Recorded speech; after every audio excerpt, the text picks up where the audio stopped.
It is said that in certain corners of the world, where the winds move as softly as breath over sleeping dunes, there stands a temple that once burned with the voices of the stars. Few maps dare to record it now. Fewer still remember its name. Yet when the night grows patient and the constellations lean low over the horizon, some travelers swear they feel a distant warmth in the air, as though an ember from an ancient sky still glows beneath the dust. Our journey begins with a single haunting image, a torch carved into basalt rising from the temple's weathered facade. Its flame, immortalized in stone, stretches upward with a yearning so quiet it seems to tremble. The relief is chipped in places, smoothed by 1,000 years of sand and moonlight, and yet the shape remains unmistakable, a beacon guiding wanderers toward a sky long faded. Some say this carving was once part of a larger mural, a star map spiraling outward across the wall like a frozen constellation. Others claim it was the emblem of a vanished brotherhood, keepers of a celestial secret carried from a time before memory. As the scene unfolds, the night deepens around us. The world grows hushed, almost ceremonial, as though we have stepped not into a ruin, but into the quiet aftermath of a forgotten ritual. Wind drifts across broken stones like the whisper of robes in procession. Sand gathers in the cracks of the ancient floor, glowing faintly under the pale moonlight. The air smells of cooled ash, as if the last fires died only moments ago. We cross the threshold. Beneath fallen lintels and starlit beams, corridors stretch into soft obscurity. They are narrow and dreamlike, shaped by hands that seem to understand darkness not as absence but as sacred space. The walls, sculpted from basalt and volcanic glass, shimmer faintly in the dim glow, reflecting light the way deep water reflects the moon. When touched, the stone is cool, but there lingers, beneath the surface, a subtle warmth like the memory of fire. It is here that the astronomer priests once walked, here that they lifted their faces towards shimmering heavens, here that they listened for messages carried on celestial breath. Webbers tell us that these priests were unlike any others in the ancient world. They believed the sky was alive, an ocean of consciousness, vast and luminous, sending down waves of meaning through the flicker of distant suns. Each flame in the night was not simply a star, but a speaker in a silent chorus. And the temple, they taught, was a vessel built not for worship, but for reception, a place where the world below might catch echoes from the world above. As we move deeper through the corridor, the floor begins to slope gently, leading us into the heart of the temple. Dust rises in soft clouds with each step, swirling like pale incense. The silence here is dense, velvet-like, folding around us with the weight of entries, and yet, beneath that silence lies something else. An impression that the temple is listening, waiting, remembering. The first chamber opens suddenly before us. It is circular, its ceiling shaped like the inverted bowl of the sky, etched with spiraling patterns that drift across the stone like celestial tides. In the center stands a dais of a black glass, smooth and reflective as still water. Radiating outward from this platform are rings of symbols, carved so delicately they seem to hover above the ground. Some shimmer as though lit from within, while others fade into shadow, worn by time or mystery. Scholars who once tried to decipher these markings claimed they were star scripts, language etched in patterns learned from the motion of the heavens. But no agreement was ever reached. Some saw prophecies. Others saw maps. A few insisted they were warnings. Yet the priests who carved them left behind no explanations. Just these spirals of meaning, looping endlessly like echoes of an ancient message. When the chamber was alive, it is said that the priests would gather around the dais, each holding a shard of volcanic glass inscribed with constellations.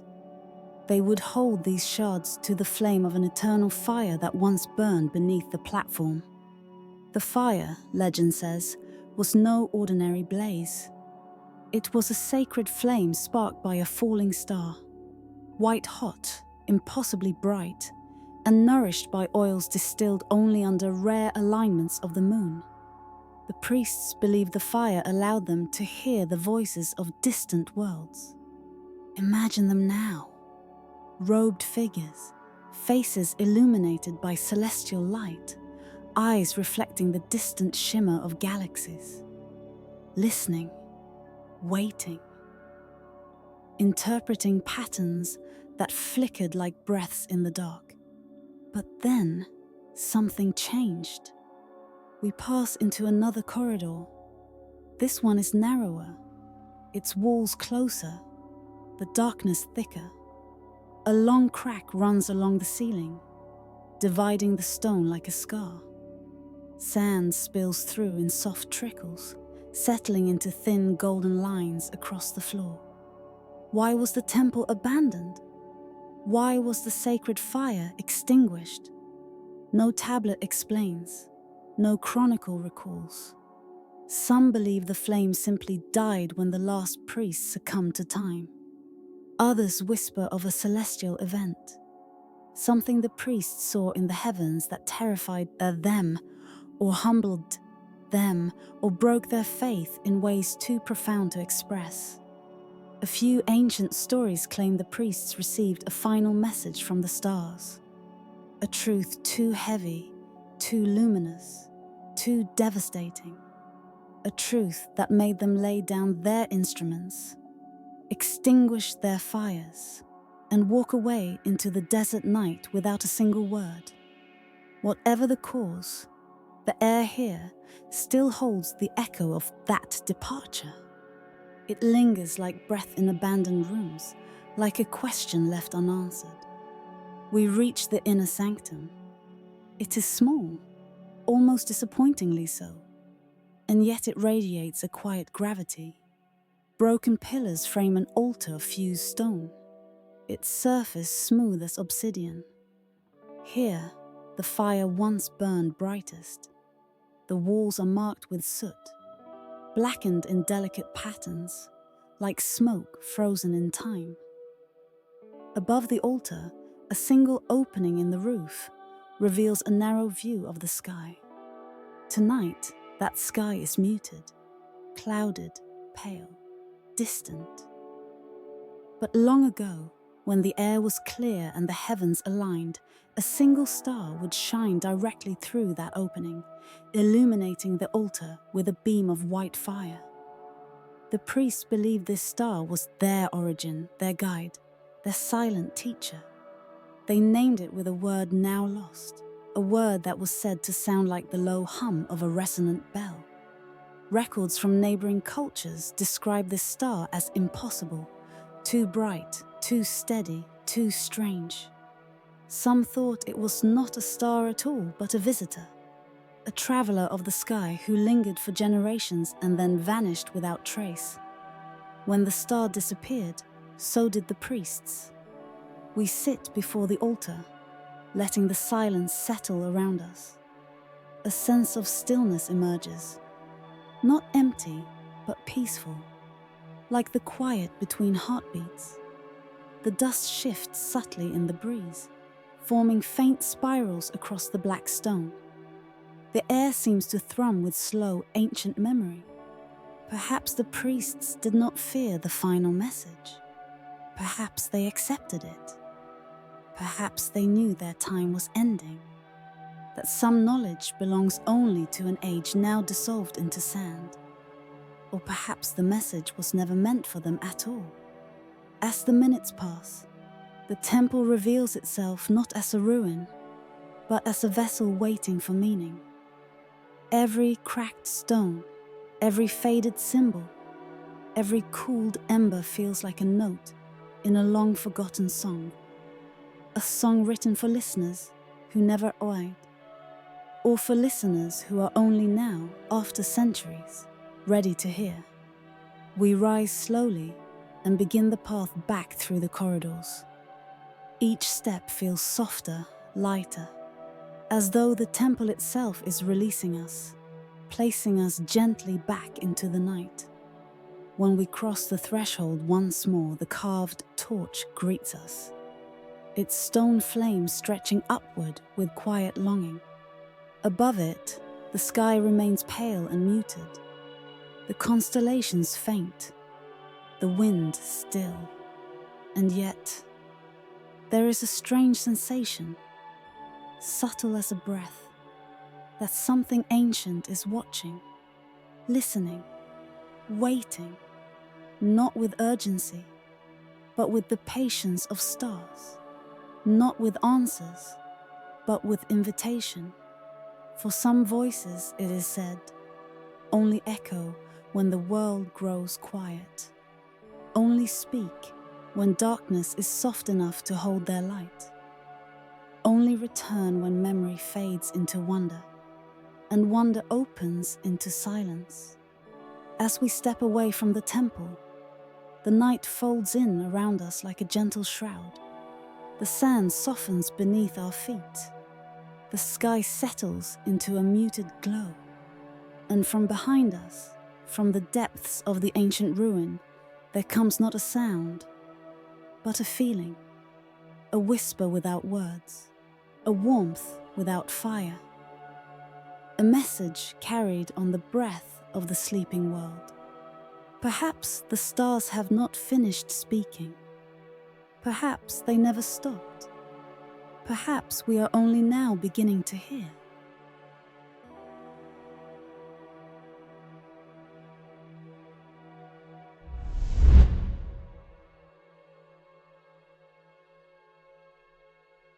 It is said that in the northern reaches of a valley long abandoned by kings, there lies a river so still, so impossibly clear, that the moon itself seems uncertain where reflection ends and sky begins.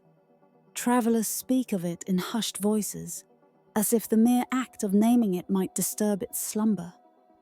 They call it the River of Glass, a passage of frozen light stretching between the remnants of forgotten civilizations, a silver ribbon laid across the quiet earth. On certain nights, when the air is thin and the wind drifts like a wandering ghost, the river becomes more than a surface.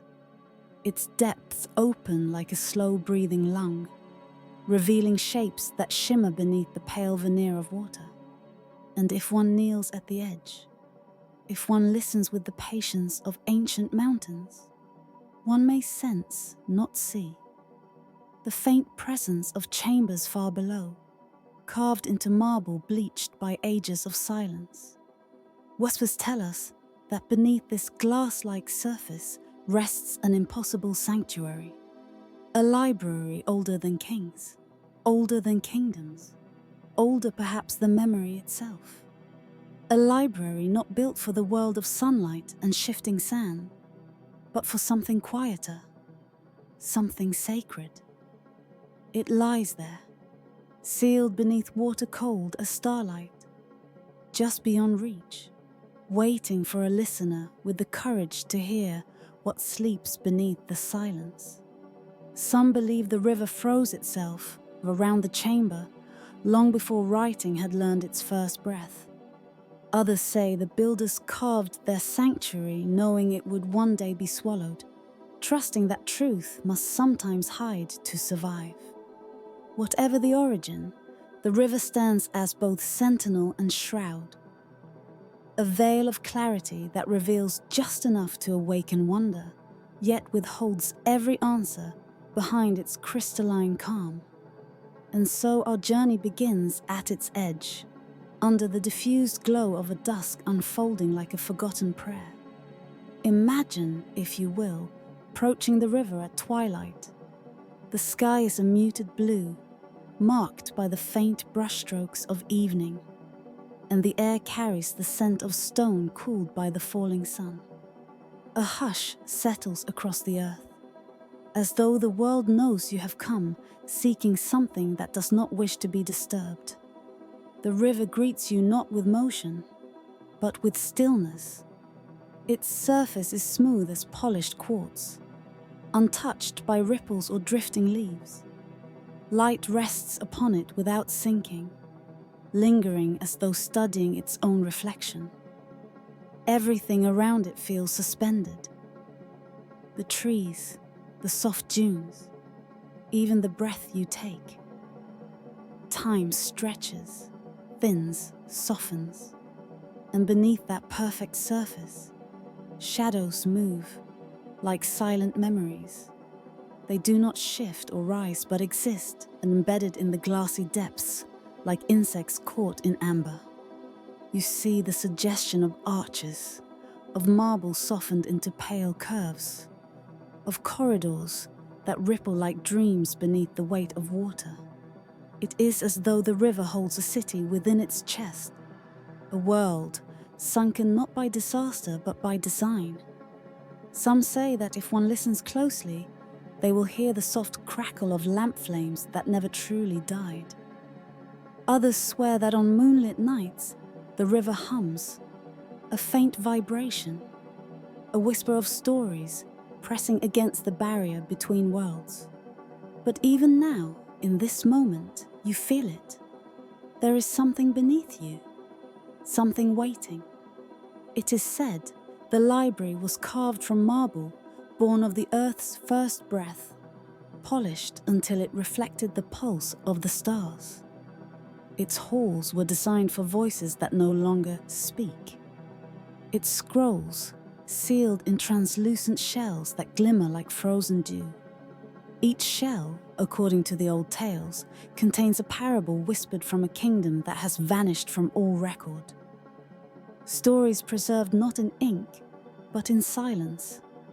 The river with its moon-washed glow protects this sanctuary as fiercely as a guardian dragon. No diver has ever reached it. No tool has pierced the perfect clarity of its armor. Even in the warmest summers, the water remains cold, untouched by season, as if time itself dares not trespass. Beneath the silence of the river, corridors stretch like pale constellations. Marble columns rise from the submerged earth, their surfaces etched with spirals and star marks. Symbols whose meanings were lost long before the first empires crumbled into dust. It is said these markings are maps not of land, but of time. Records of cycles, of migrations, of forgotten skies. Imagine the shelves within these chambers. Long rows of stone alcoves, each holding shells that glow faintly with refracted starlight trickling through the ice above. Imagine the air. Still, heavy, untouched by centuries. Imagine the weight of all those unspoken truths. Some whisper that the library was created during the last age, when humankind still walked beside those who mapped the heavens. Others insist it is not human at all, that the architecture is too precise, too fluid, shaped by hands that understood the quiet mathematics of the universe.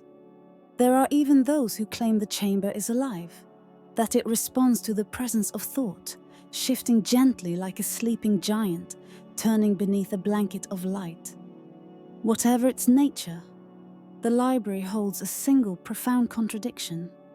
It was made to endure forever, yet it remains unreachable, sealed not by malice, but by unyielding beauty.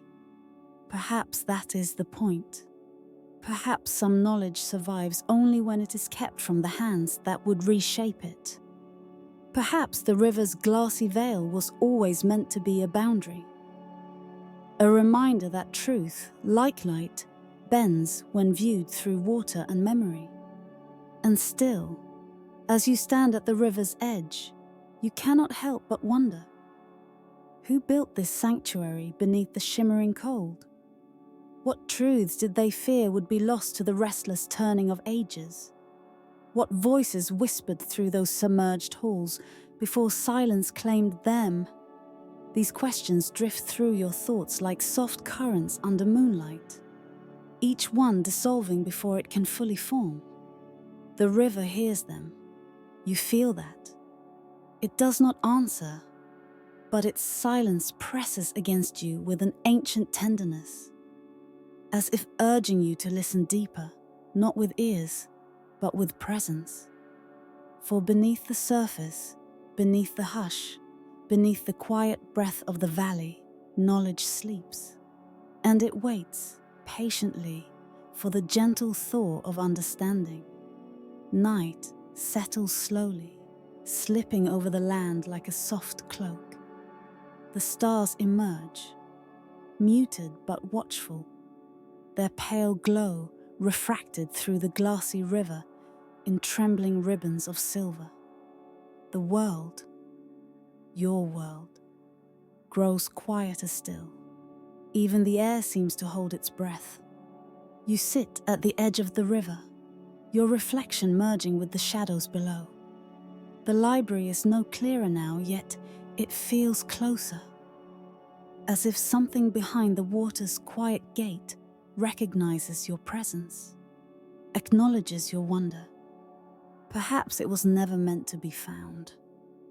Perhaps the library is not a destination, but a reminder, a sacred metaphor carved into the landscape by hands that understood the fragile boundary between what we know and what sinks quietly beyond grasp.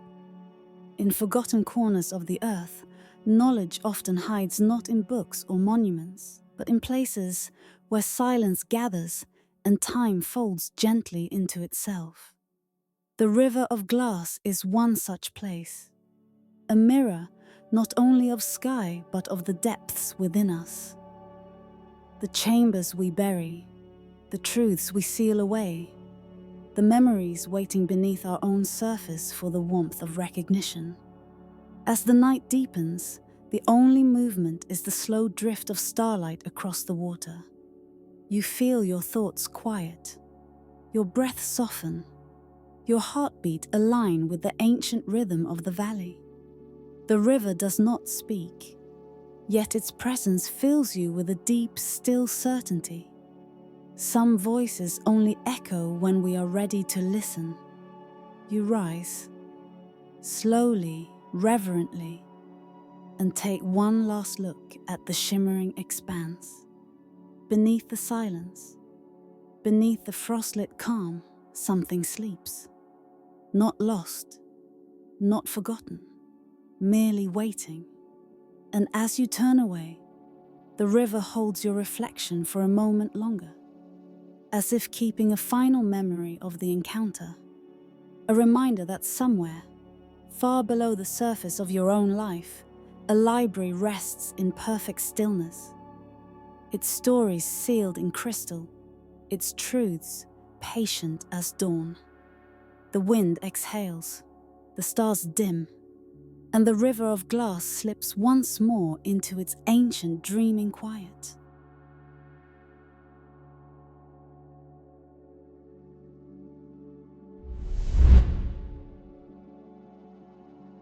In a reach of desert where the winds are said to forget their own direction, a single pillar rises from the dunes, crumbling, sand-worn, and yet unfallen.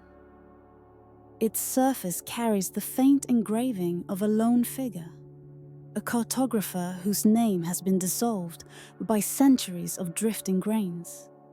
His robe, once carved with delicate folds, is now softened to a blurred silhouette. But the compass in his hand endures. It is etched so finely that even under the weight of ages, the needle remains visible. forever pointing toward a horizon no traveler has ever found. It is said the desert itself bows around this shrine, as though remembering the footsteps of a man who once measured its every whisper. Some believe he charted not lands of stone and soil, but places the earth only dreams of, unreal geographies shaped from moonlight and longing.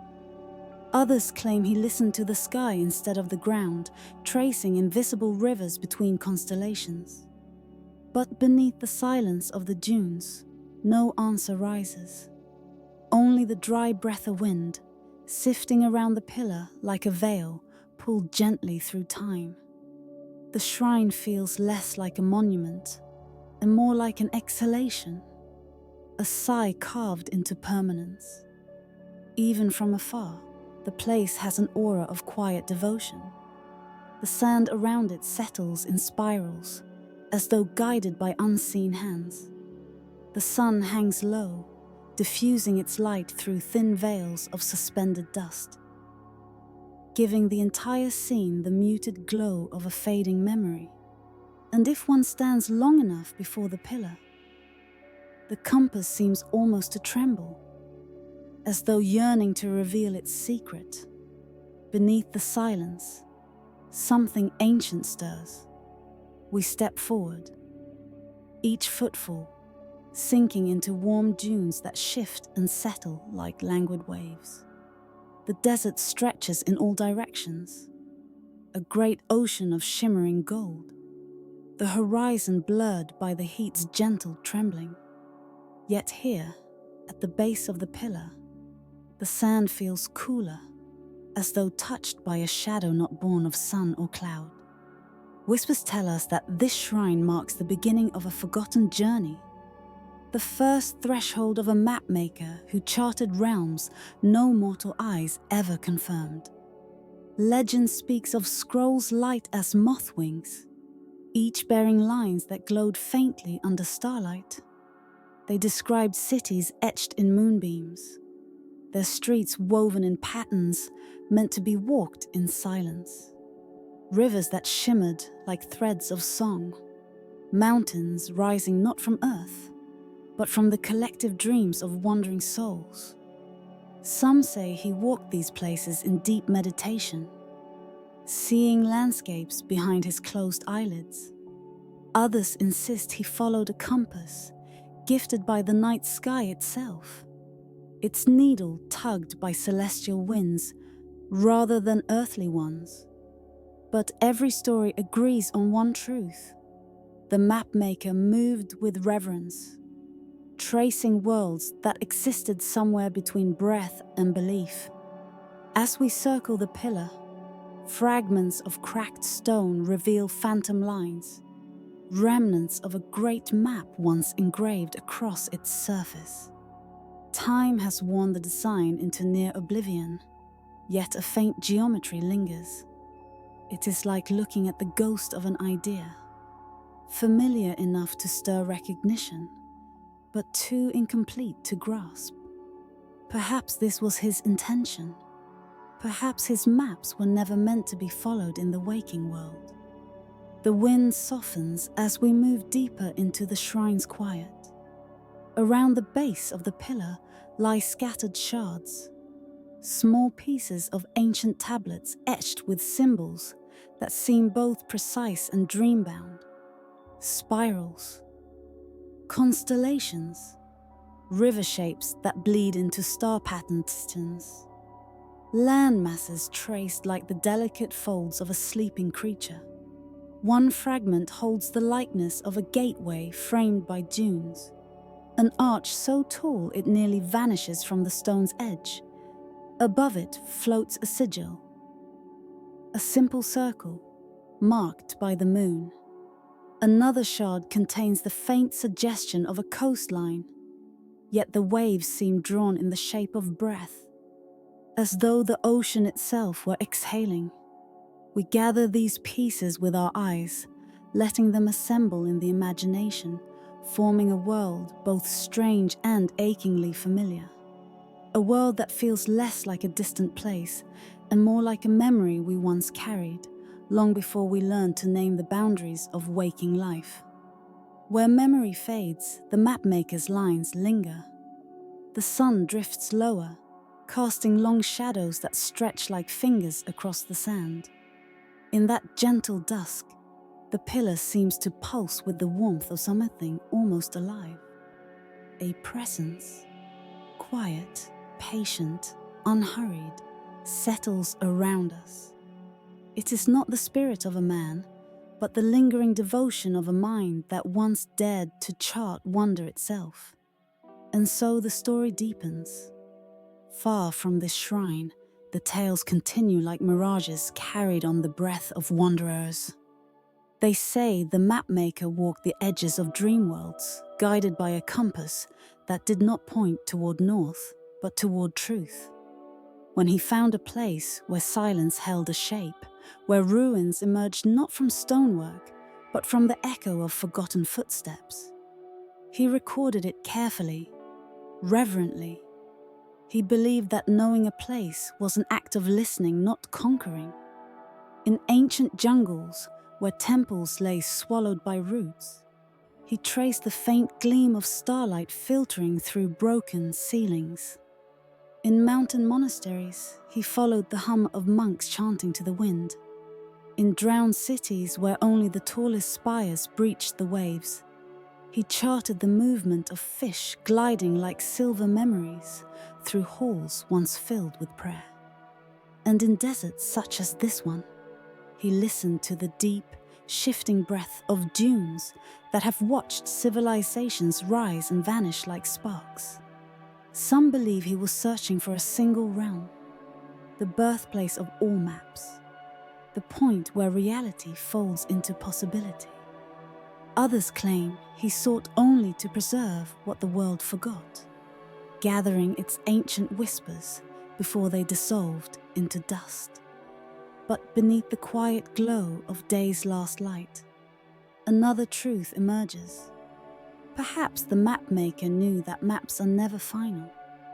They are invitations, suggestions, pathways drawn in hope more than certainty. A map is a way of saying, here is where I once believed wonder lived, and perhaps it still does. The wind cools as night begins to gather its blue veils. Stars appear one by one, their light trembling like distant lanterns, guiding us deeper into reverie. The desert changes in this hour. Dunes shift into larger silhouettes, soft yet immense. And the pillar stands like a lighthouse rising from a sea of shadowed gold. At its base lies one final fragment, a stone half buried beneath the sand, edges worn smooth by time's unrelenting touch. We brush the grains aside. Slowly, a design reveals itself, a map. But unlike the others, this one holds no rivers, no mountains, no marked roads, only lines, soft, fragile lines that begin clearly at the stone's center, then fade outward until they dissolve into emptiness. A map leading nowhere, or perhaps everywhere. Its design feels like the breath before a dream, the moment when boundaries blur and the world softens into possibility. There is no key, no compass rose, no written legend.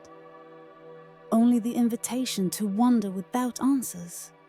Some voices only echo when we are ready to listen. The desert hushes, as though honoring the silence of this final stone. The pillar glows faintly under the moon's ascent, its engraved figure softened into a shadow among shadows. Perhaps the mapmaker understood that truth and illusion are not opposites, but companions.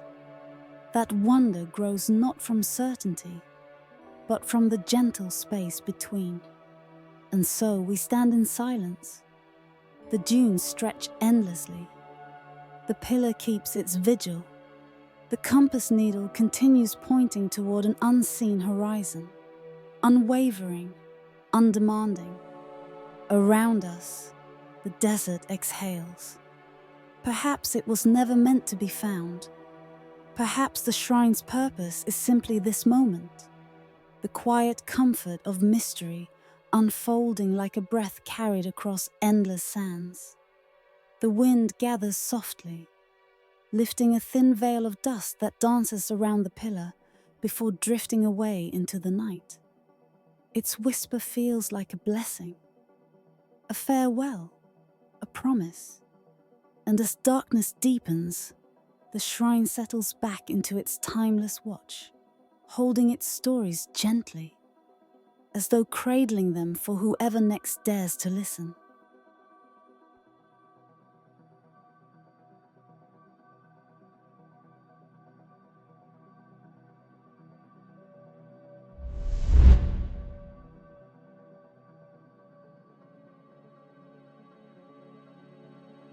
It is said that in a quiet corner of the world, far from the roads laid down by empires and far from the caravans that stitched nations together, there lies an orchard bathed forever in a pale celestial glow. Those who wander near it speak of branches drooping under silver-toned fruit, each orb shimmering as though lit from within by memories older than scripture. The trees do not sway in the ordinary rhythms of the wind. Instead, their leaves quiver as if stirred by whispered names. Names once spoken by queens, whose footsteps have faded into the mist of time. Tonight, as you listen and drift slowly towards softer thoughts, we step gently beneath those branches.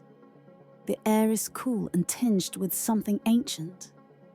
A breath of old kingdoms, a sigh of crumbled crowns, a fragrance of forgotten rites. Beneath the silence, the orchard waits, patient as moonlight on still water. Some believe the fruit glows because it is nourished not by soil, but by memory itself. Others say it is marked by the moon, each silver orb a vessel of quiet wisdom left behind by rulers who understood that power need not be loud to be everlasting. And as we glide deeper into this sacred grove, our presence stirs nothing. No birds startle from the branches, no leaves fall. It is as though the orchard has been expecting us, as though it recognizes those who walk gently, respecting the echoes of queens who once walked here in grace. The chapter opens beneath arches of branches, heavy with fruit that glints like droplets of molten starlight. The ground beneath us is soft and dew-kissed, glowing faintly where silver light pools between exposed roots. In forgotten ages, the queens are said to have gathered here each dusk, arriving not with fanfare or escort, but in soft procession, bare feet brushing the grass, veils stirred by cool twilight, the air thick with jasmine, and the low hum of secrets meant only for the night. Whispers tell us that these queens were not bound by bloodlines or thrones. Rather, each came from a different land, drawn by dreams. When a queen felt her reign nearing its quiet end, or when her heart grew heavy with questions no counsel could answer, she was guided, by star, by wind, by intuition, to this orchard. Here they met, exchanging murmured wisdom beneath canopies that shimmered like fallen constellations. Some called it the sanctuary of the moon's daughters, others the orchard of veiled memories, but most simply called it the place where crowns were set aside. Tonight, the orchard sits in silence, yet its presence is immense, like a temple grown from earth rather than stone. The air shimmers with old reverence. In the shadows between trunks, faint spirals appear carved into the bark, marking each tree as a living relic. These spirals resemble ancient symbols found in ruins, scattered across distant deserts and coastlines, symbols etched into broken gates and crumbled tablets by civilizations long claimed by dust. These repeating spirals, some believe, echo the passage of time itself, the turning of years, the rise and fall of kingdoms, the eternal cycle of forgetting and remembering. They glow faintly when the moon is full, as though answering some silent celestial call. Where memory fades, legends settle like soft dust, and one legend in particular is spoken in hushed tones, that every tree in this orchard grows from the buried remnant of a coronation stone. It is said that when a queen completed her final moonlit vigil here, she laid down a token of her reign, a ring, a piece of carved ivory, a single stone lifted from her throne. Over time, the earth embraced these offerings. Roots wrapped around them tenderly, and from them grew trees whose fruit shimmered like forgotten jewels. Some claim the orchard listens, that it absorbs the wisdom of those who visit, drawing their reflections downward into the buried stones. It is not a place of mourning, but of transformation, where rule is remembered not through conquest or decree, but through kindness, intuition, and sacred silence. As we move between the trunks, their shadows lengthen like memories stretching across centuries. Moonlight slides across the bark, revealing patterns that resemble maps, oceans and islands traced in silvery filigree. Perhaps they are nothing more than chance, or perhaps the trees themselves remember where each queen came from, preserving the geography of lost realms that once thrived under their gentle guidance. In the hush of this orchard, it becomes easy to imagine them, queens draped in starlit robes, their crowns woven not from gold, but from moonbeams and night flower petals. Women who ruled by listening, truly listening to the quiet truths carried by wind and water. Rulers who believed that wisdom was not something seized, but something shared, like a candle passed from one set of hands to another. Some believe that on certain nights, if one stands perfectly still, the orchard begins to whisper, not in language, but in emotion, soft pulses of understanding that drift like mist between the branches. These whispers are said to be the voices of the queens themselves, gentle figures whose presence lingers in the very air. They never appear fully, never disturb the grass or glow brighter than the moon, but sometimes a shimmer at the edge of perception, a faint movement where no breeze blows, suggests they are near. Perhaps they hover just beyond sight, their forms woven from starlight and memory, leaving no mark on the dew-lit grass. Perhaps they sit at the bases of the great trees, palms resting on ancient roots, listening to the earth breathe. Or perhaps they simply watch, making sure this sanctuary remains untouched by ambition's heavy footfall. Whatever truth lies behind these beliefs, the orchard feels undeniably alive. Each breath of wind carries a sense of someone having just spoken, someone who stepped quietly away before being seen. The silence here is not an absence, it is a presence, a soft cloak wrapped around everything. Beneath the trees, we feel that presence, patient and all-encompassing. The air hums with a promise that knowledge does not vanish when its keepers do. It simply settles into the world, waiting for those who walk softly enough to hear it. As we wander deeper into this orchard of moonlit fruit and buried coronation stones, the sense of time begins to shift. The orchard seems to breathe slower than the world outside. Even your own pulse may feel as though it has softened, aligning with some ancient rhythm. In forgotten corners of the earth, stories surface of queens who shaped their realms through gentleness. They ruled not by commanding armies or carving monuments, but by nurturing the subtle bonds of their people. They listened more than they spoke. They asked the land what it needed, before asking what it could yield. These queens believed that power in its truest form was a quiet force, present but never oppressive, steady but never loud. And for that, their histories were seldom recorded in the chronicles of conquerors. Their kingdoms flowed like rivers, essential, life-giving, often unseen from afar.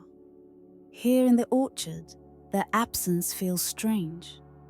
Not like an emptiness, but like footsteps just beyond the mist, like figures who have stepped aside so that we may walk in peace. The deeper we go, the more the orchard transforms.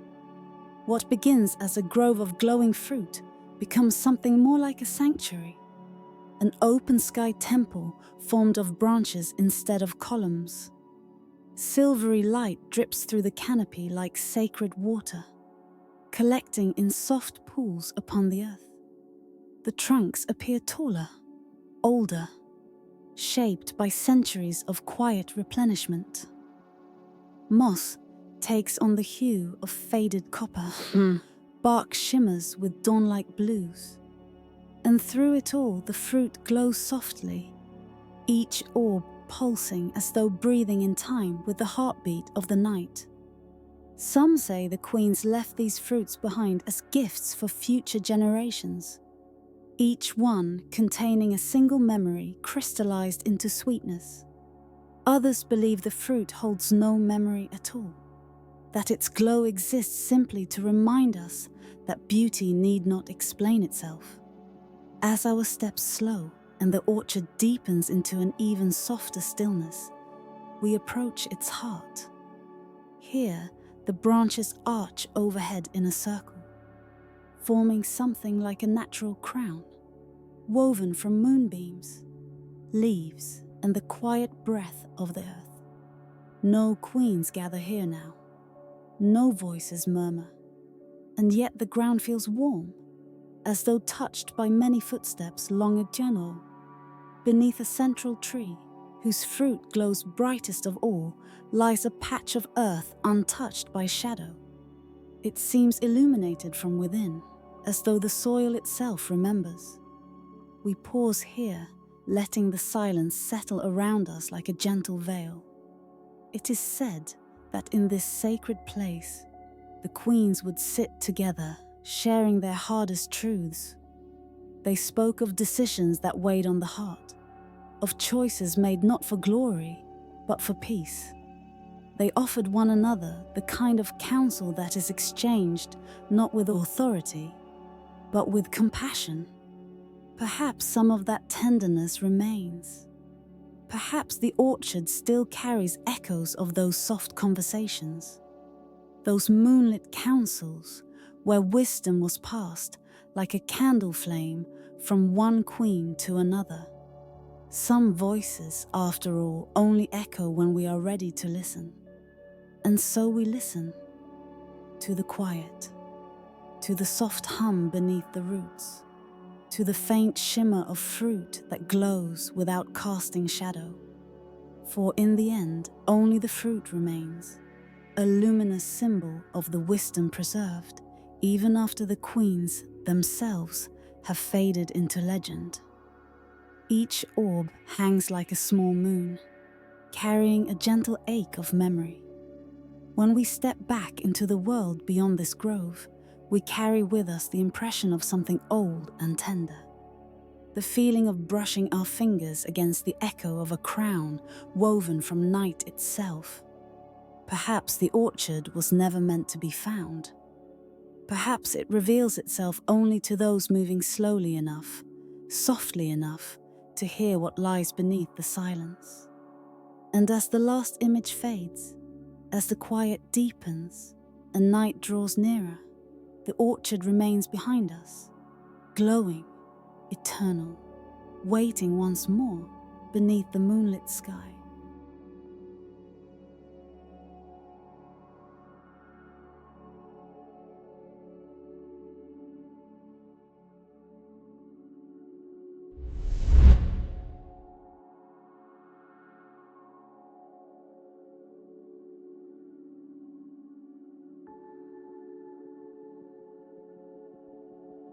It is said that in a place where the world grows thin, where stone gives way to sky and silence stretches like a great sleeping ocean, there stands a chapel no larger than a shepherd's hut. You would not see it from the valley floor, nor from the winding paths that coil around the mountain's ribs. Only when the last ridge opens and the winds begin to speak their colder tongue does the chapel appear, clinging to the cliffside as though it had grown from the very breath of the earth. Some believe it was never built at all. They say it simply formed, the way frost forms on the rim of a forgotten cup, quietly, delicately, without witness or claim. Others insist that hands shaped it long ago, hands guided by a yearning so deep it carved the stone thinner than bone. Tonight, beneath the soft lantern of the moon, let us climb toward that lonely sanctuary, slowly, gently. As one steps into a dream they have visited many times before, where memory fades, a narrow ledge curls along the mountain's spine. The air is cool here, woven with threads of cloud drifting like slow-moving seas. Each step brings you closer to the edge where the world seems to unspool into sky. And there, scarcely more than a blemish of shadow, rests the chapel, nestled against the cliff face as though it were seeking shelter from eternity itself. Its doorway is rounded and humble, carved with the patience of water-wearing stone. A thin veil of mist drapes its entrance, shimmering faintly in the moonlit quiet. The door is open, of course. It always has been. Those who once sought it believed it could never be shut, for the sky's breath wandered freely in and out, shaping the light that pooled upon its floor.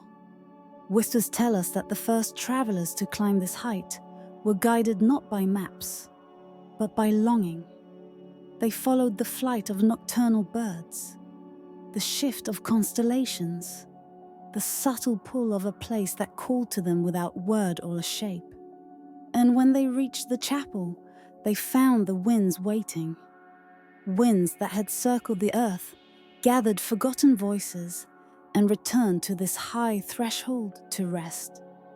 The chapel sits just far enough above the clouds that the world below becomes a pale rolling sea. Mountains rise from it like islands. Forests dissolve into shifting grey. It is a place where distance softens, where the horizon becomes a whisper. Step closer. Place your hand on the stone beside the door. Feel how cool it is, how finely it was smoothed by centuries of night winds. Beneath the silence, the mountain hums, a deep, slow pulse, like a heart that has been beating since time first opened its eyes. Inside, the chapel is little more than a single square chamber, no wider than the reach of two outstretched arms. Its walls are pale, almost luminous, touched by the same soft blue that lingers in the last moments before dawn. The ceiling arches upward gently, as though mimicking the curve of the sky, and every surface bears faint grooves carved by the passage of wind. For the wind has always been the keeper of this place. Some believe it learned to speak within these walls, so often did the travelers whisper their wishes into it. Others say the wind merely carries echoes, echoes of lives lived far below, echoes of things left unspoken. The chapel gathers them all without judgment. Along the far wall rests a shallow stone shelf smoothed by countless hands. This was the place of offerings, though none expected them to be taken. They were left only as gestures, quiet acknowledgements of hope. Here, a feather from a mountain bird. There, hell, a smooth river stone. A scrap of woven fibre bearing a knot meant to represent safe passage. A slate so thin it rang like glass when tapped. etched with a single line of song. These offerings lie scattered still, untouched by time, except for a dusting of cloud grit that drifts through the open doorway. Many centuries ago, travelers climbed this long path believing the wind could carry their words to the realm of forgotten gods. Not gods of thunder or fire. Those belonged to stories fit for waking hours. No, the ones they sought were gods of quiet. Gods who lived in the soft spaces between stars, in the curve of a feather, in the breath of dawn. Standing in the chapel, one could sense those unseen presences, the way one senses warmth behind a closed door. Gently, faintly, without certainty, but enough to lean toward.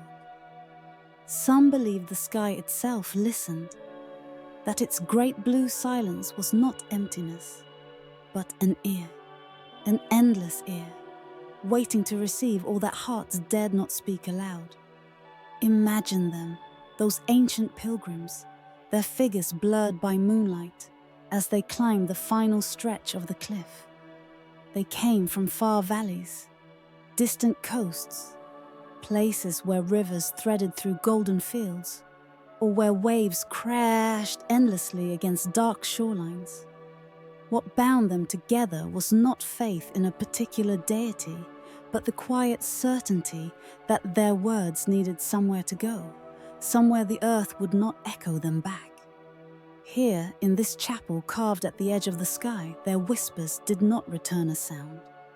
They rose instead into the waiting air, drifting upward like faint exhalations of incense. One might have whispered a hope for a lost child's safe return. Another might have asked for courage, not for battle, but for the simple endurance of days. Someone else may have spoken no request at all, only a confession of sorrow or gratitude meant for no living ear. The wind accepted everything. On certain nights, when the moon rode high and the stars trembled with their softest light, the chapel would fill with a luminous mist. Pilgrims said it was the sky inhaling, that the breath of the heavens mingled with their own, creating a moment when all boundaries dissolved. Perhaps that is why feathers were offered here, symbols of ascent, of weightless travel. Smooth stones represented grounded truth, the steady heart that must beat even in sorrow. Slates etched with song fragment carried the pulse of memory. These small tokens, forgotten by time, remained scattered around the chamber as if the pilgrims never truly left, as though their stories seeped into the walls, becoming part of the wind's endless vocabulary. It is said that the sky remembers, that even now, when a traveler stands in the chapel and breathes a single trembling wish into the air, something ancient stirs. Look out from the doorway. See how the clouds drift below, slow as drifting islands of milk. Watch how the light changes, how the horizon glows with a faint, star-marked silver. Some whispers tell us the sky once formed a great spiral above this cliffside, a celestial vortex, visible only to those whose hearts were unsettled. The spiral marked the point where heaven stooped low enough to hear human longing. People traveled great distances just to see a fragment of that turning star wind. Some returned saying they had glimpsed wings of light, or heard a hum beneath the silence. Others said they saw nothing at all, yet left feeling unburdened, as though the air had taken something heavy from their shoulders. The truth is softer than the legends. This chapel was never a place of miracles, but of release. It offered a threshold, a perch between earth and sky where the human heart could loosen itself from the weight of its own story. Even now, when no footsteps sound along the ledge, the wind moves through the chamber with purpose. It brushes the feathers, it touches the slates. It scatters thin grains of stone across the floor like tiny drifting stars. Perhaps it carries the memories of those ancient voices still. Perhaps it carries yours. As we prepare to leave this high sanctuary, linger a moment at the doorway. Let your gaze rest on the distant night, where the clouds shift and the mountains breathe like giants in deep sleep. The chapel's fragile walls cradle the soft glow of starlight. The cliff beneath your feet feels steady and kind. Somewhere in the hollow of the sky, a long-forgotten prayer drifts past, woven into the wind. Whispers tell us that some sanctuaries exist not to answer, but simply to receive, to hold space for what the heart carries, to let the sky, ancient and unhurried, absorb what words cannot shape. In the center of the chapel, a single candle burns. Its flame trembles in the constant breath of the wind, leaning this way and that, never extinguishing. The light flickers against the pale stone, casting soft spirals that dance like muted echoes of the stars above. Stay with that image for a moment. A candle flickering in a room filled with wind. A fragile glow held aloft at the world's edge. Perhaps it was never meant to illuminate. Perhaps its purpose has always been simply to listen, to be a point of warmth in a place devoted entirely to quiet, where memory fades, where the sky leans close, where the wind carries the soft freight of forgotten voices. The chapel remains, waiting, listening, receiving. And as you breathe out, slowly, gently, let the night take your thoughts the way the wind once carried the hopes of ancient pilgrims. Let them drift. Let them soften. Some voices only echo when we are ready to listen. And the sky, patient as ever, listens still.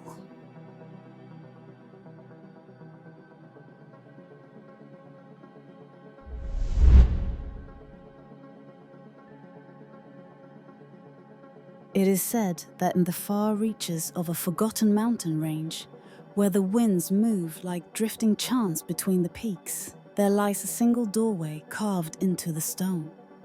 A doorway with no inscription, no guardian standing watch, no path that leads toward it in any deliberate way.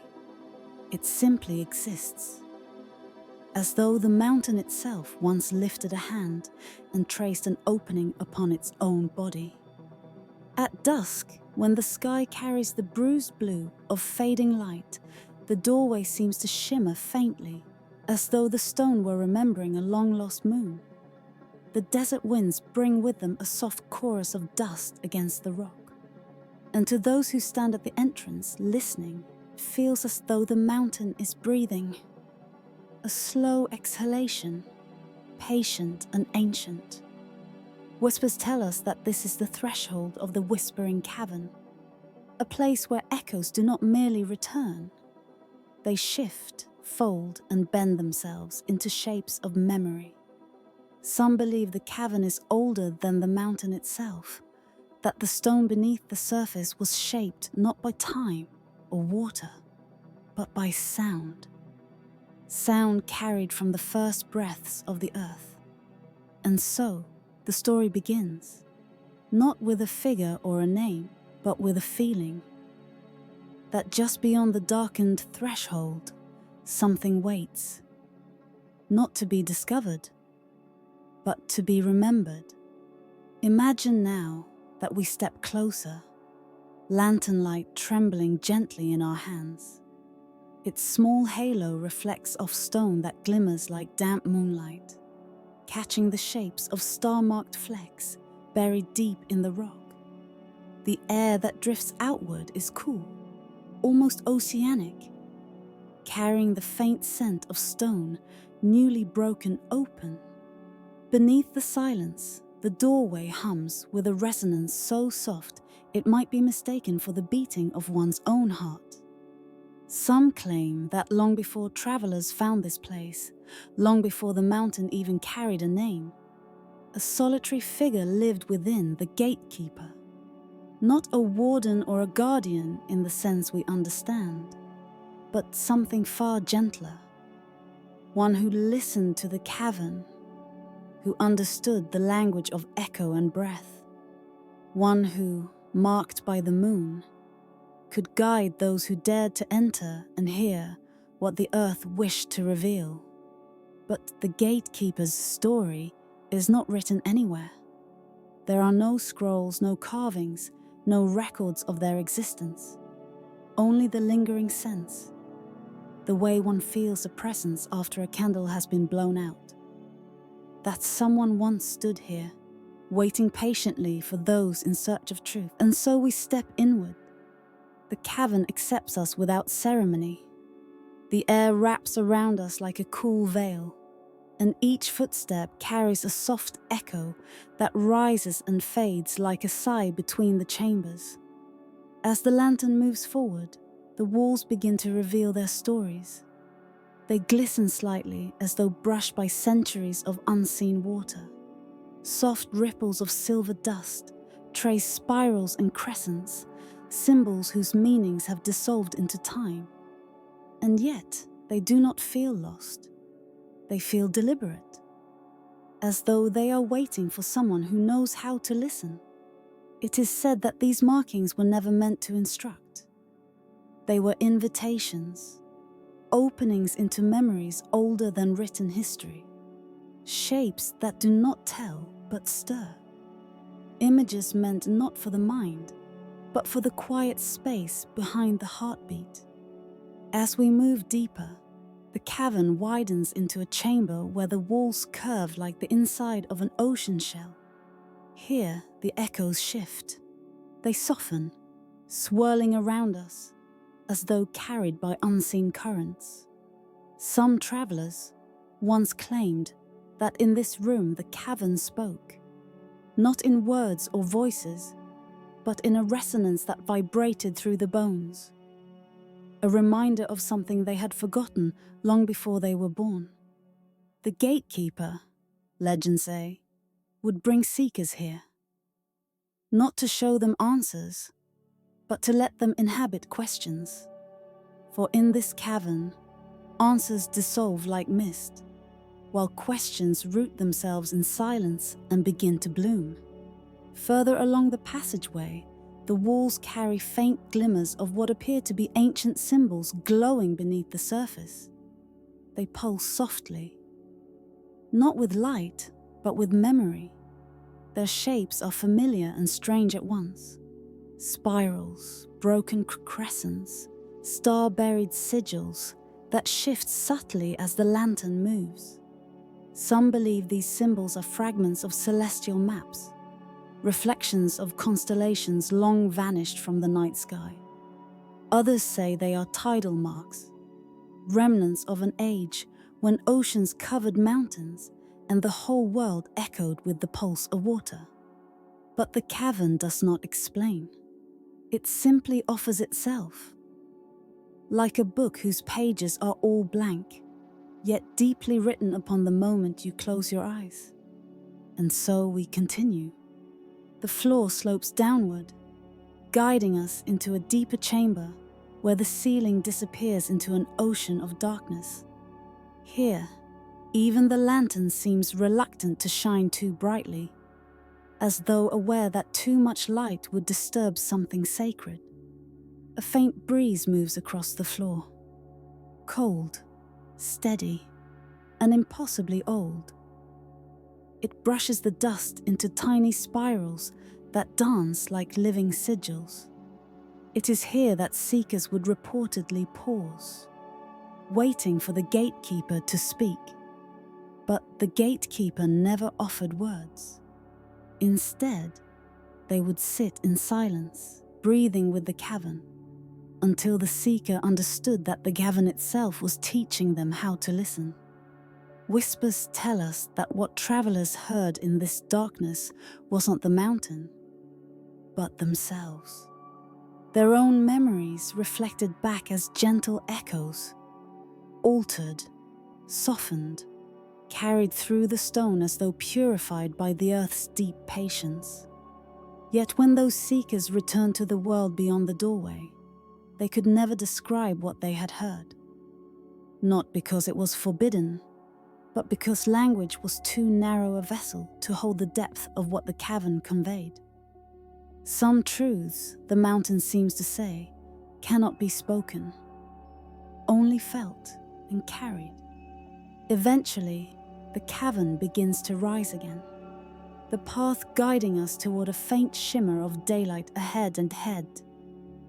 The echoes grow gentler, as though encouraging us forward with soft, fading breaths. The mountain exhales cool air one last time.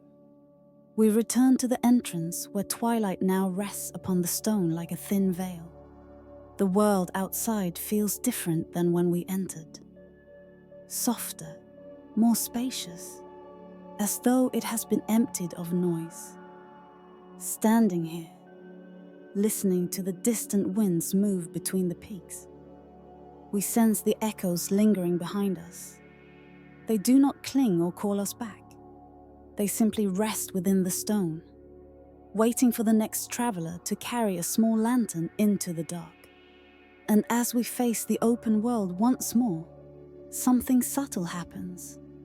A whisper rises from the cavern, so soft it might be nothing more than wind brushing the inner walls.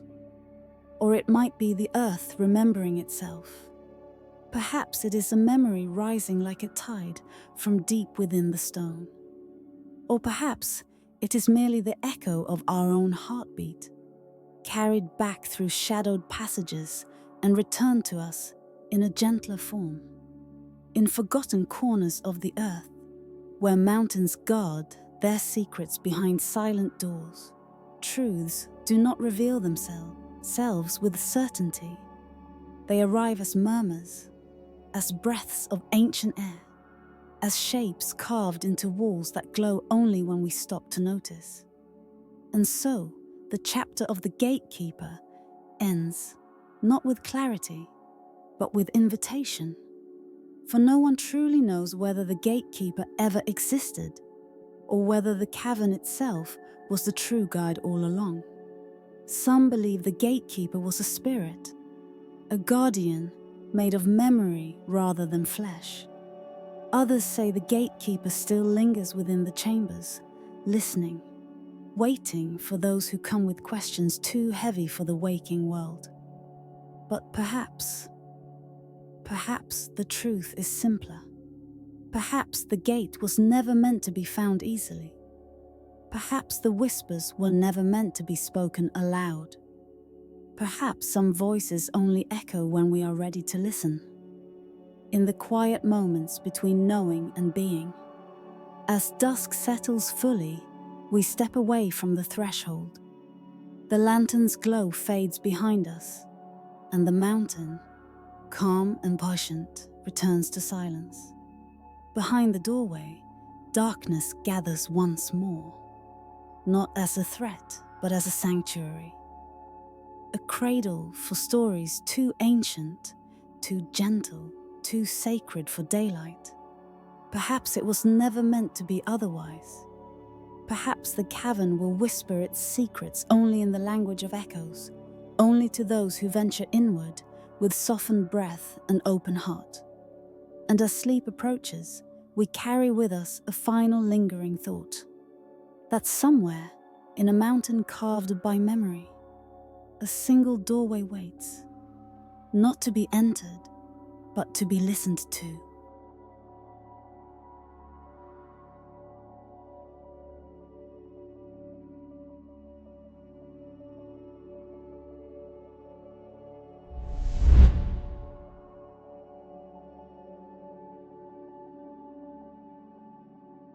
It is said that in a forgotten valley, where the sun's glow never fully surrendered to night, there once stood a village made of half light and murmured memory. The world around it was quiet, held in a gentle twilight that neither brightened nor dimmed. as though the sky itself had paused to listen. There, between the muted hills and the soft curve of the river that glimmered like liquid dusk, a settlement rested, humble, weathered, and wrapped in a stillness older than the stones beneath it. Whispers tell us that this place was unlike any other, for in this valley, shadows did not simply follow, they dreamed. Some say they learned to do so from the villagers themselves, those calm-hearted people who walked slowly, spoke softly, and believed that darkness was not something to fear, but something to understand. Some believed the shadows were celestial visitors. Others thought they were echoes of forgotten ancestors. But most simply treated them as companions, silent, drifting, and endlessly patient. Beneath the hush of that eternal dusk, something sacred lingered, something veiled, something marked by the moon. The opening image is one of gentle mystery, a cluster of homes built of clay red stone and faded copper wood, their corners softened by years of wind and quiet prayer. Sandstone walls hold on to the day's last warmth, and narrow windows flicker faintly with lantern light, their glow stretching across the ground in long trembling lines. These lines, these shadows, do not move with the wind.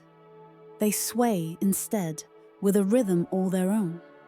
It is said that when a traveler first entered the valley, they felt the air shift around them like a soft hand brushing the edge of their sleeve.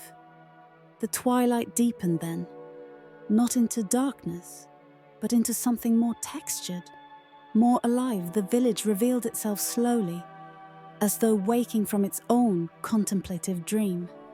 A quiet footpath of pale sand weaving between dwellings, wells shimmering with sky-colored reflections, doorways draped with woven night silk embroidered with spirals, moons and oceanic swirls of thread.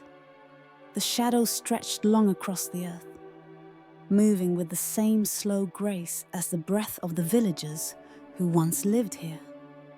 Some believe the first shadows were born from starlight slipping through cracks in the ridge above. Others say they rose from the river when the moon was full, shimmering into form like beings learning how to stand. And some, in their gentlest tales, whisper that the shadows existed long before the villagers, waiting, patient and unseen, for someone to welcome them. Beneath the silence, the village invites the wandering mind to soften, to slow, to listen. As the dusk settles into its eternal stillness, we drift deep into the heart of their nightly rituals, where shadow and memory mingled like twin strands of silk. Every household in the village kept a shadow altar, a small humble space along the wall where the evening's dim light gathered. These alcoves were adorned with fragments of woven fabric, bits of star-marked pottery, and smooth stones from the riverbed etched with spirals. At night, families would sit beside their altars in silence, allowing their shadows to stretch, to soften, to settle near them like old friends returning home. It is said that the villagers believed every shadow carried a story, a memory not spoken but felt, a trace of a dream from someone long forgotten, or perhaps a breath of wisdom from the living themselves. Children were taught never to fear their own shadows. Instead, they greeted them at dawn, bowed to them at evening, and whispered tiny wishes to them when the world felt too heavy. And in return, the shadows offered a quiet companionship, gentle reminders that nothing truly stands alone. Some shadows were thin and wavering, as though shy or uncertain. Others were bold, stretching far down the dust-covered roads. Some gathered near wells and water jars, shimmering like soft echoes of the moon, and some lingered beneath trees, listening to the rustle of leaves as if remembering something long ago. Whispers tell us that, from time to time, a villager would sit at their shadow altar and feel a sense of warmth behind them, like the faintest presence leaning close, as though wanting to share a story but lacking the voice to speak. They would close their eyes, breathe slowly, and allow whatever memory the shadow carried to settle gently into their heart. These were not visions, nor prophecies, nor ghosts. They were moments, simple, fragile, human. A mother's forgotten lullaby, a traveler's footprints washed away by rain, an old man's final sigh as he drifted into sleep. Some believe the shadows remembered these things because the world itself remembered them. Others said the shadows were guardians, keepers of the stories the villagers no longer had the strength to bear. And some, with a soft smile and a calm gaze, said only this: the shadows dream because we once taught them how. Where memory fades, the shadows remain gentle. We wander now through their streets, where dust rests in little spirals along the corners, and faded cloth banners sway with a rhythm like breathing. Each stepping stone glimmers with a thin shimmer of reflected dusk. The air is cool, carrying with it the scent of earth after rainfall and the faint sweetness of night-blooming flowers. As we move, the shadows move with us, but not in mimicry. They glide like water. They stretch with an awareness that feels both patient and deeply ancient. They drift along the walls, curling softly around door frames, slipping under eaves as though offering a quiet blessing before passing on. There was one tale whispered in this valley, spoken only in the softest tones. Once a villager noticed a shadow that did not belong to them. It appeared one evening beside a deserted well, tall, calm, and unfamiliar. Instead of shrinking with fear, the villager bowed to it. They sat beside it in silence.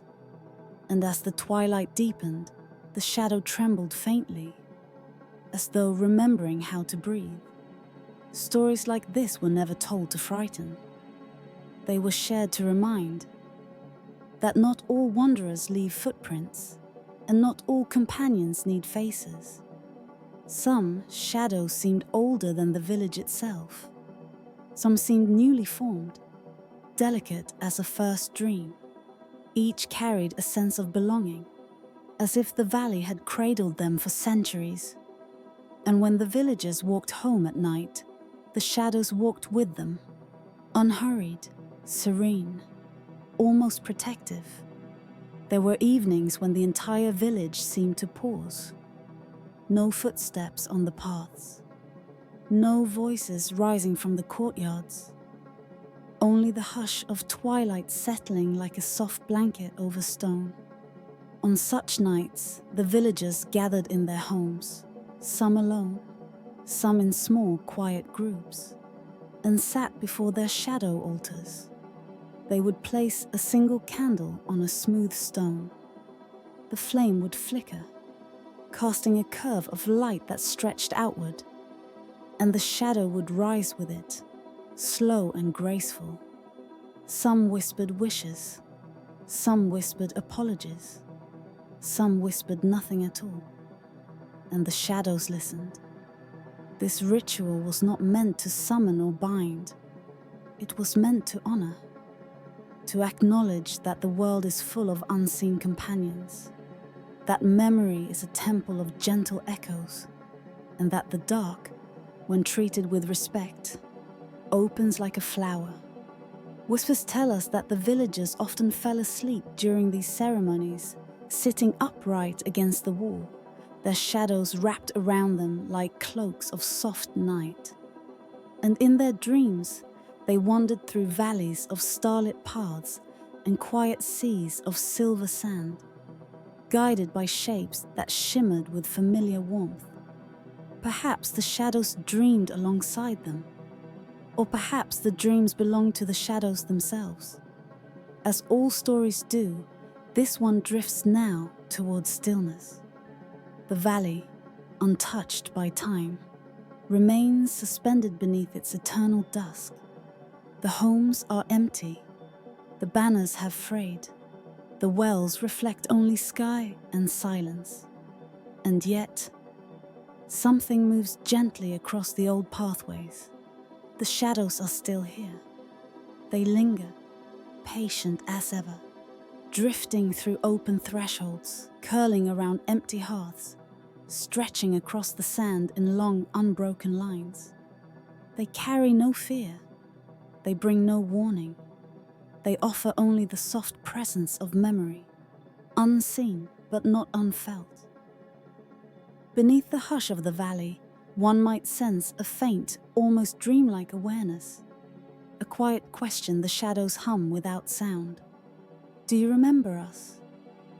Perhaps the villagers' stories live on in them, Sesan. Perhaps the shadows still dream of the hands that once shaped them. Or perhaps they simply continue their endless wandering, drifting gently through the settlement, waiting for another traveler to pause, to listen, to bow. Some voices only echo when we are ready to hear them, and some dreams continue long after their dreamers have gone. It is said that if you stood at the edge of the valley now, just where the light bends into dusk, you might see a single shadow raise its head, leaning toward you with quiet curiosity, not beckoning, not warning, simply remembering. And in that moment, as the world softens into night, you may feel something ancient stirring, a reminder that even the smallest flicker of darkness carries a story waiting patiently to be dreamed.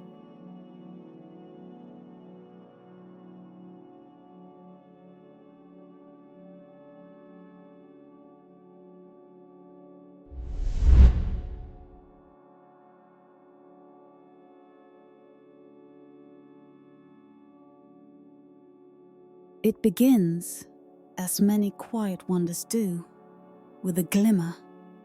Somewhere in the hush, between midnight and the earliest breath of morning, a bridge appears, slender as a whispered secret, pale as moonlit glass. It rises from the edge of a forgotten plateau, stretching over a chasm where no wind dares to speak, and no traveler claims to have walked in waking hours. The air around it carries the cool perfume of distant rain and dust, as though the night itself has paused to offer an invitation. It is said that the bridge is not always there.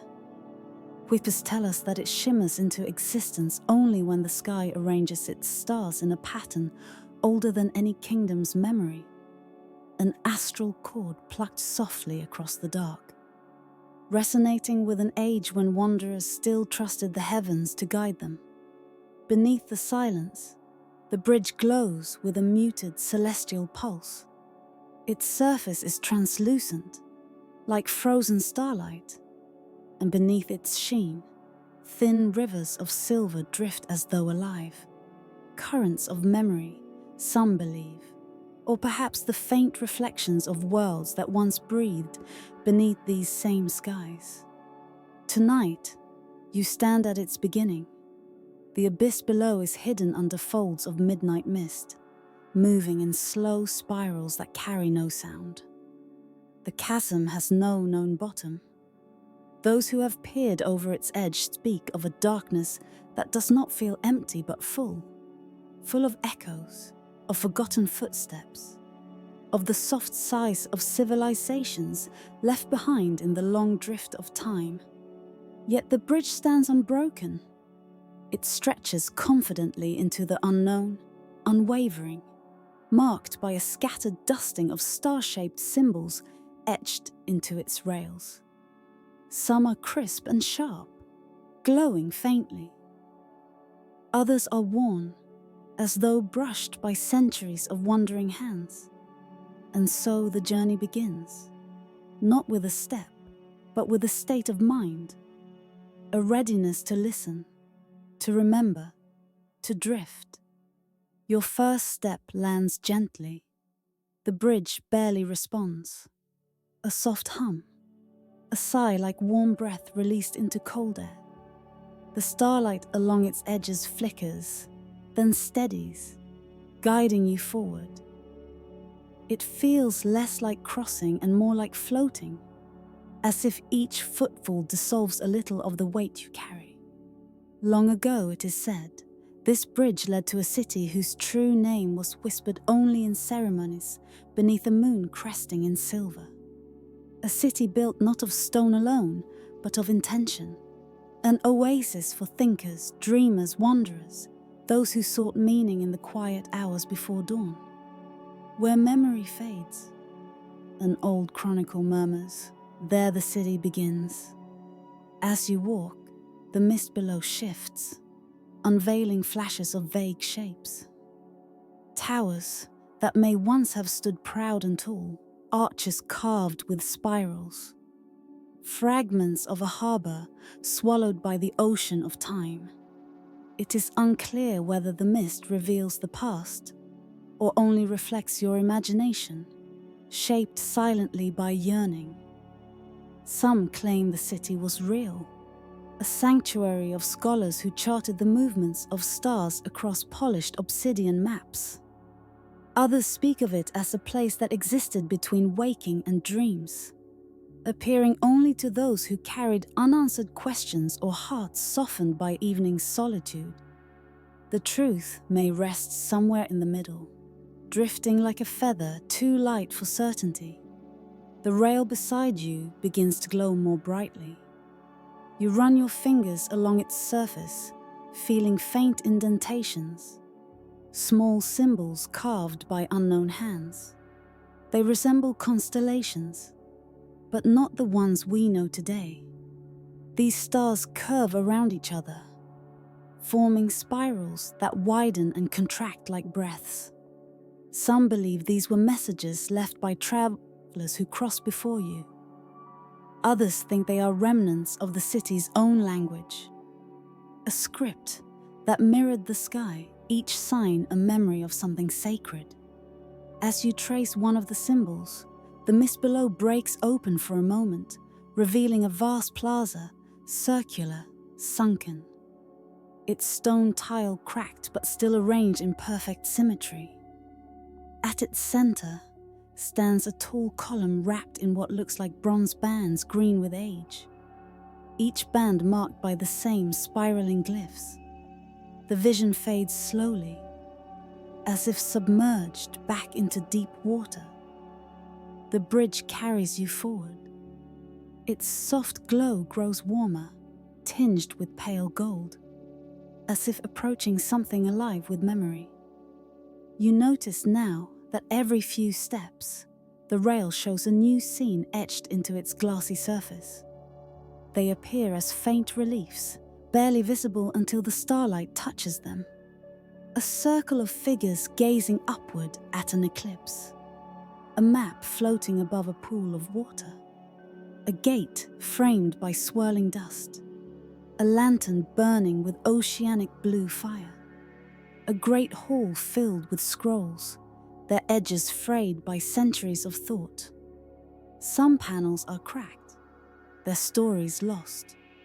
Others are so intact that you feel as though you could reach inside and step into the scene. One, near the halfway point, holds your attention, a depiction of the city's outer boundary. A vast archway carved into a cliff of sandstone yellow, with its keystone shaped like a star. Beneath it lie stairs descending toward what appears to be a harbor lit by torches burning with greenish-blue flames. But the deepest detail lies at the bottom of the panel. A single phrase written in a flowing crescent curve. Marked by the moon, the city remembers. Perhaps it was once a ritual phrase, whispered as one crossed from the outer world into this unnamed sanctuary. Or perhaps it was meant only for the dreamers who found it in these late hours, when the world falls quiet enough for memory to resurface. Above you, clouds drift apart, forming a window to the stars. Their arrangement resembles the carvings on the bridge, the same arc, the same spiral.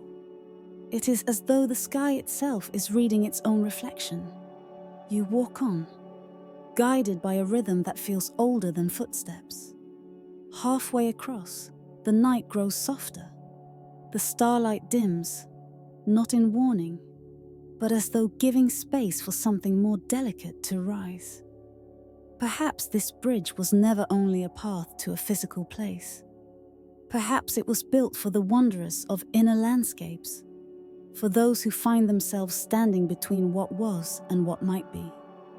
Some believe the bridge appears to those in transition, between night and morning, between certainty and unanswered longing, between the stories they were told and the truths they hoped to discover. Tonight, it feels like both a crossing and a surrender. Each step lets something go, a worry, a weight, a memory that no longer needs to be carried. You become lighter, softer, attuned to the quiet breath of the ancient night. And then, as you reach the final third of the bridge, a faint glow rises from the mist ahead. It is not the city, not the full shape of it, but a suggestion, a silhouette, a lantern someone left in the corridor between possibility and forgetting. You pause. The glow flickers, steadies, flickers again, like a heartbeat yearning to be remembered. Some voices tell us that the city's light dimmed centuries ago, extinguished not by disaster, but by the slow erosion of memory. When the last traveler turned away, the city folded itself into silence, waiting only for the sky to rebuild the bridge on nights like this. If the city still exists, it may not be a place reached by footsteps alone. It may require a willingness to listen to the whispers of dust, to the soft turning of forgotten pages, to the starlight that falls like ancient blessing. You take another step. The mist thins briefly, and the city's outline appears. Faint towers, curved domes, arches, rising like the ribs of sleeping giants. But as quickly as it appears, the vision shimmers and dissolves, returning to the quiet dark. Perhaps it was never meant to be seen clearly. Some voices only echo when we are ready to listen. The end of the bridge draws near. Its final stretch is narrow, as though reminding you that all journeys, no matter how vast, conclude in a single, deliberate step. A breath, a pause, a moment of stillness where the night holds you gently. You reach the last carved rail panel. It shows no city, no harbour, no gate, only a simple spiral, soft, oceanic, drawn in a single, unbroken stroke. Beneath it, in delicate curves, every journey begins with a bridge of light. The words feel like a blessing, or perhaps a reminder that the unnamed city was always less a destination and more a state of heart. Something awakened by quiet curiosity, by starlit nights, by the willingness to step onto paths that shimmer only briefly yet linger forever in memory. The starlit bridge behind you glows one final time, not brightly, but softly, like a lantern being carried away in a dream. As you stand at its end, the mist folds around you, warm and gentle, like the embrace of a story closing its final page. The city may wait on the other side, or it may sleep still, veiled in the tides of time. but the crossing itself has changed you, quietly, tenderly. And as your eyes grow heavy, lulled by the rhythm of distant stars drifting in slow procession, you understand the truth whispered by ancient travelers. Some places are not meant to be found. Some places are meant to be felt. And some bridges, rare, fragile, shimmering under certain skies, exist only to guide us into mystery, gently cradled by starlight, until sleep arrives softly, silently, like the final breath of a forgotten dream.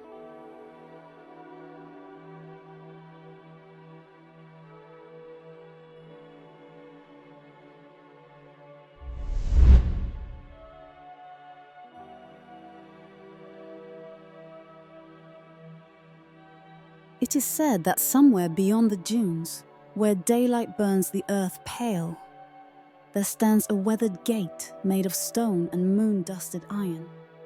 By day it seems nothing more than a forgotten threshold, a relic of a courtyard erased from maps, half swallowed by drifting sands. But at night, when the last ember of sunlight sinks beneath the horizon, the gate exhales a sigh older than memory, and something stirs behind it. Some believe the gate was raised by hands that no longer have names.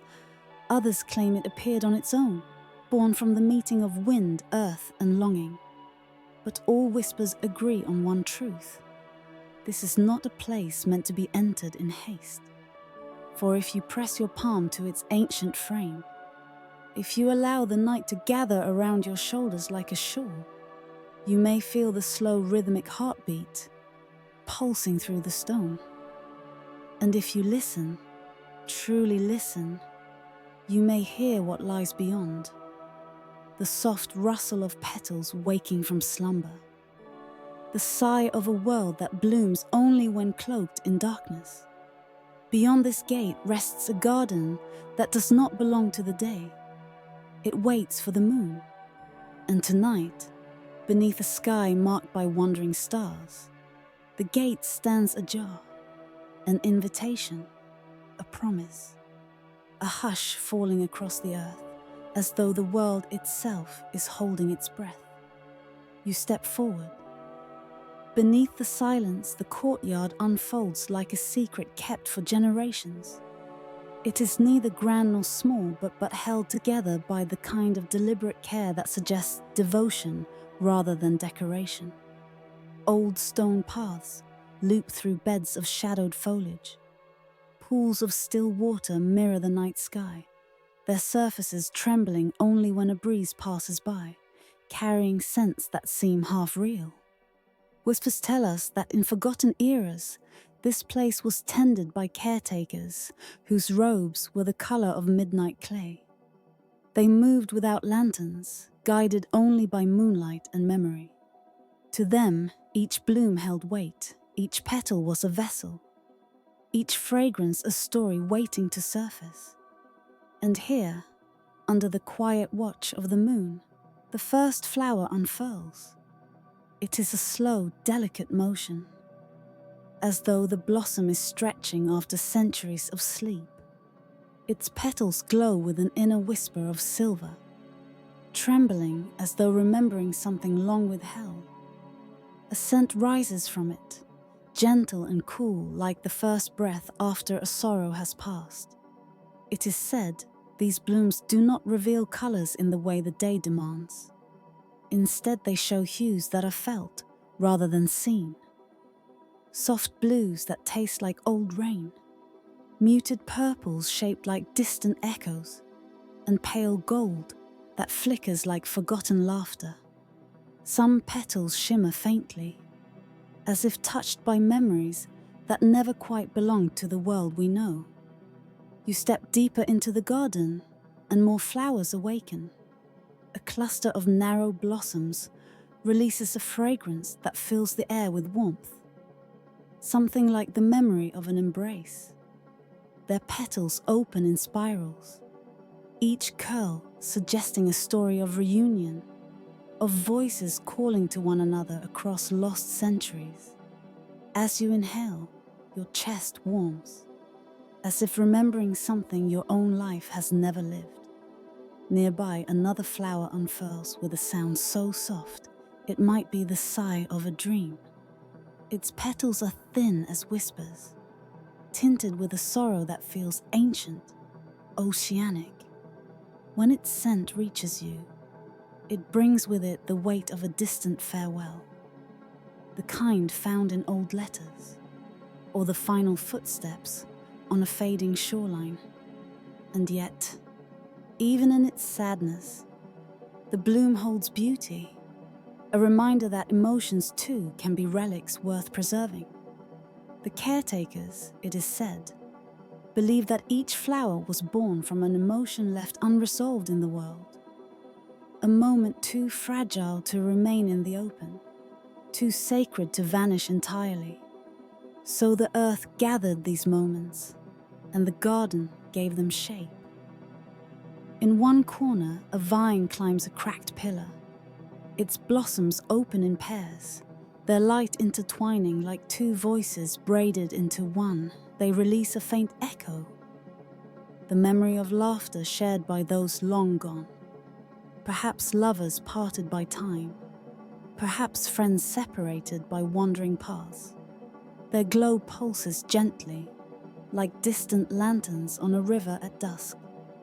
In another patch, beneath an arch of eroded stone, rests a flower that blooms only halfway. Its petals tremble but never fully unfurl, as though guarding a memory too fragile to share with Dichichi. Some believe such flowers hold stories, still searching for their endings. Tales that drift across ages, waiting for the right listener, the right moment, the right kind of silence. You move slowly, letting the quiet of the garden settle into your bones. There is no hurry here. Every step is a promise not to disturb what the night has nurtured. The scents intertwine: joy, sorrow, longing, hope, merging into a fragrance that feels like walking through the emotional history of the world itself. A pool of water sits at the heart of the garden. Its surface glows softly with reflected moonlight. Around it, small blossoms float, drifting like tiny lanterns. Their petals illuminate shadows carved by age, hinting at the presence of caretakers who once knelt here in devotion. The air around the pool feels heavy with waiting, as though the water remembers every visitor who has ever gazed into its depths. Some say that if you stay long enough, the pool reveals glimpses of forgotten eras, not in visions or voices, but in feelings. A trembling of the heart, a tug of old longing, a warmth that rises from nowhere. Tonight, as you lean closer, a scent rises that feels like home. Not any home you've known, but a home your spirit remembers. A place that lives somewhere between memory and dream. The night deepens. The garden glows brighter. And somewhere among the blooming silhouettes, you sense the presence of the caretakers. Not as figures, but as echoes. As guidance in the wind that nudges you towards certain blossoms. As warmth in the air that circles gently around your shoulders. Their devotion lingers, soft as dust, reminding you that this place was never meant for daylight's sharp edges.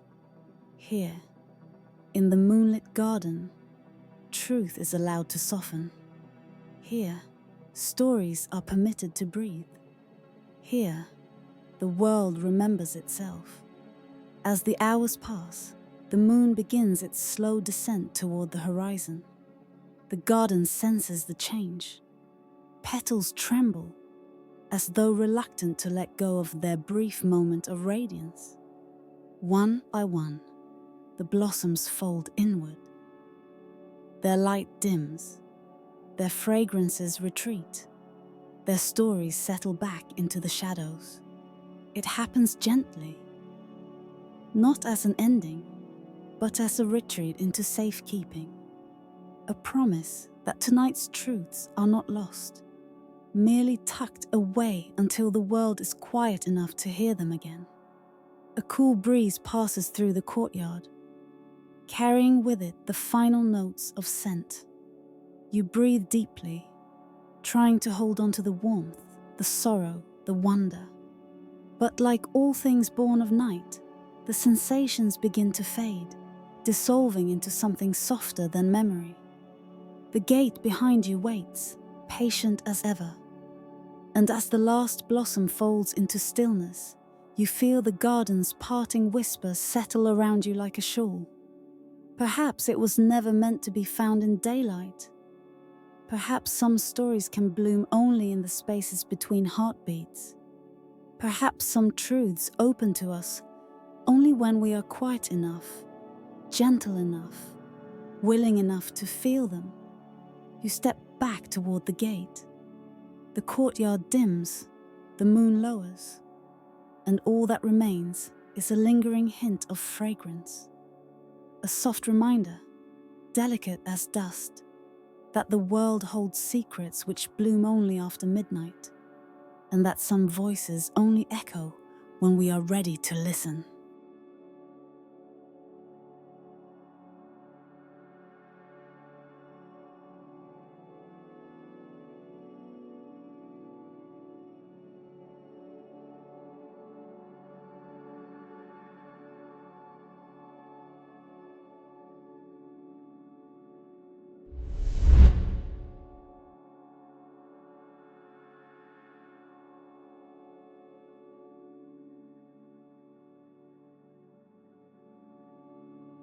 It is said that in forgotten seasons, when the wind carried more memory than sound, a solitary tower rose from the drifting veil of a white, ancient mist. No road led to it.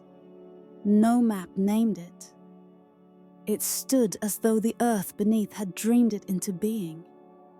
A thin silhouette etched against a sky the color of dimmed bronze. Its stones worn smooth by centuries that may or may not have passed. Tonight, as we draw near, the mist parts in a slow, reverent gesture, and there it stands, the tower where time slept beneath the bells. At its base, the desert sand gathers like pale ash. At its peak, the bells hang motionless, suspended from beams of darkened wood, untouched by wind or hand. Whispers tell us they once rang on their own, beating out rhythms that did not belong to any known hour. Some claim the bells were calling something home. Others say they were warning the world of a truth too old to speak aloud. Beneath the silence, dust drifts through narrow windows, soft as breath, luminous as faint starlight. Each particle moves with a slowness that feels wrong, or perhaps simply ancient. They fall not in a straight path, but in a lingering descent, like they have forgotten how to surrender to gravity. And at the tower's threshold, carved from stone and timber, rests a gear, a great wheel inscribed with symbols lost to mortal calendars. Half buried in dust, yet unmistakably intricate, it resembles the inside of a forgotten clock. But this clock does not measure seconds. It measures moments, the ones that slip from waking minds and only return in dreams. Here, the air carries something like memory, something like a pulse, something like time dreaming of itself. We cross into the tower's shadow, and the ceremony begins. Inside, the light dims to a soft amber gloom. The walls breathe with age. Each step echoes like a heartbeat, softened by velvet. The floor is paved with stones marked by spirals, not drawn by chisel, but grown somehow, as though lifted from the sea and placed here by hands that understood the wild geometry of tides. Scholars once travelled here in small solemn pilgrimages. They believed time behaved differently within these walls, that minutes stretched like long steady breaths, and hours folded over one another like sleeping wings. Some claimed they felt younger inside. Others claimed they saw the shadows of choices they never made. None stayed long, and no one has returned in centuries. Ahead of us, the winding staircase coils upward like a stone serpent, circling itself in a spiral that seems to blur at the edges. Each step bears inscriptions that flow in looping, dreamlike shapes. They do not form a language in the common sense. They move more like echoes made visible, curving through one another, overlapping like ripples on still water. Perhaps they say nothing at all, or perhaps they say everything we have forgotten. It is said that the tower was raised during an age when stars shone brighter and humans looked upward for meaning instead of outward for distance. Some imagine a civilization who understood that time was not a river, but a tide, pulling forward and back with each cosmic breath. They carved the truth into these walls so that future minds might find solace in the rhythm of unseen forces. The deeper we ascend, the softer the world becomes. Sounds dissolve. Footsteps fade. Even the beating of the heart seems to slow, aligning itself with a pulse that hums from somewhere above. Low, steady, ancient.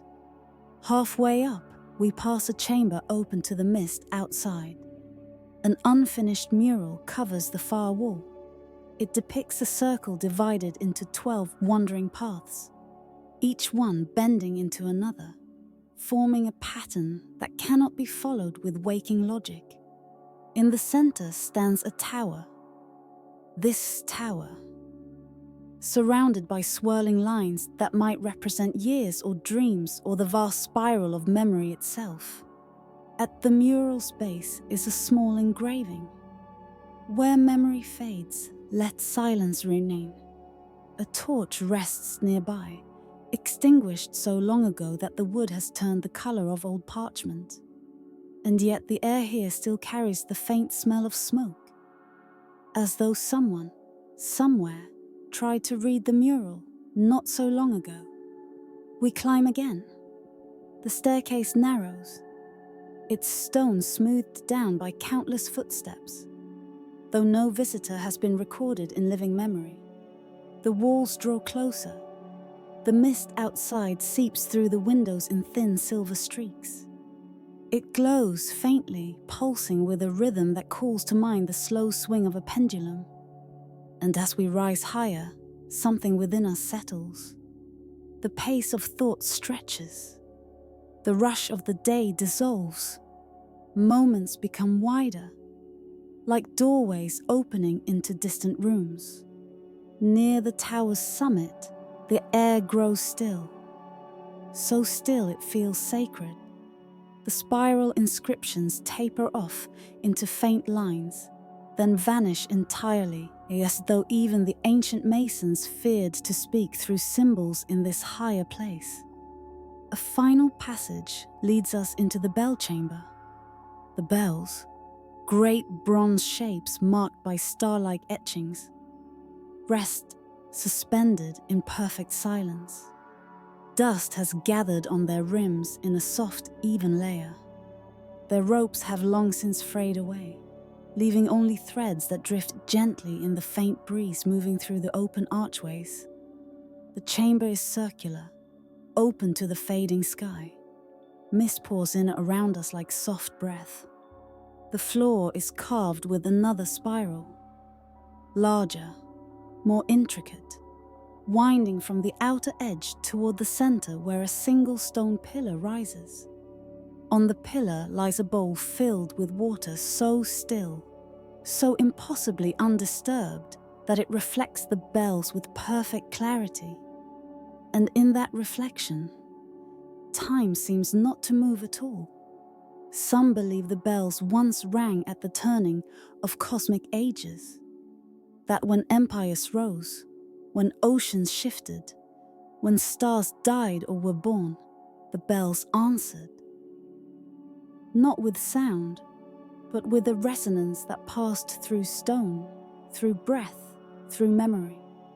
Others say the bells woke only when a traveler entered the tower with a heart heavy enough to tilt time itself. But tonight, they remain silent. Silent as ancient prayer.